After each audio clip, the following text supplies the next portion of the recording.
সুব্রত দত্তের কবিতা কর্মখানি।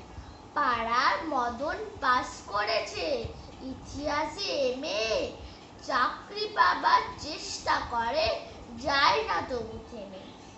মদন পেল গোপন খবর আলিপুরের জুতে, বন মানুষের চাকরি আছে, জানতে গেল ছুটে। বন মানুষের মুখোশ পরে থাকতে হবে খাঁচায়, মাইনে পাবে 700 টাকা, খাবার পাবে যা চায়। বেকার মদন অনিচ্ছাতেও চাকরিখানা নিল, দর্শকরাও বেজায় খুশি, দারুণ মজা পেল।